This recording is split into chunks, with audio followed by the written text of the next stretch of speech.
bismillahir rahmanir rahim suñu secret tey nag dafa aju ci ñi nga xam ne dañuy gaaw a mer ñu bëgg suñu borom tabaraka wa taala defal leen ci saafara. xam ngeen ne gaaw a mer baaxul waaye jëmmi mer ci boppam doon na loo xam ne itam baaxul. suñ borom nag moo ko mooñaaleel doomu aadama bi waaye doon na loo xam ne lu doy waar la loo xam ne saa yu ko nit ki defee rek mën naa def loo xam ne wala mu wax loo xam ne bu mer ba giifee mu rëcc ko ci giirub dundam. moo tax arab di faral di wax ne ci xikma saa yoo meree na nga noppi lu ko mooy di nga wax loo xam ne mën nga ko rëccu sa giirub dund.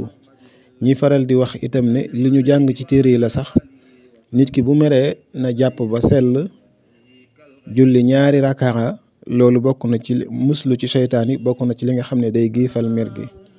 nit ki saa yu meree seytaan yi day nekk ci xolam di ko jéem a waxloo ak a jëfloo ay mbir yoo xam ne mbiru seytaan yi la te mbiru seytaan yi nag képp koo xam ne mi ngi koy def bés bu demee ba ànd ak xelam lépp lay daal di rëccu.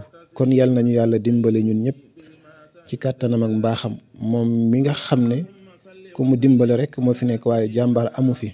yal nañu yàlla doolee dimbale kon képp kuy gaaw a mer bëgg yàlla saafaral la ko lii ngay def incha allahu taala da ngay bind aaya bi 111 fois def ko ci ataaya wala kafe nga naan ko. wal kaazimiina al xaysa wal aafiina anin naas wallahu yuhibbul muhsinin. wal kaazimiina al xaysa wal aafiina anin naas wallahu yuhibbul muhsinin moom ngay bind 111 fois def ko ci ataaya wala kafe nga naan ko dégg nga incha allah bu soobee yàlla suñ borom mën na la ko saafaral.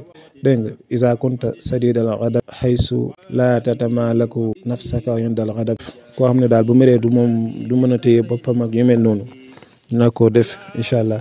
bu loolu jàllee nag képp koo xamante ni yittewoo na suñu jaaro yu am solo yi ñuy joxe nga xam ne wërsëg bayre ak protection moo ko tax a jóg mën nga ñoo woo. jaaro yu am solo la jaaro yu efficace la jërë ngeen jëf.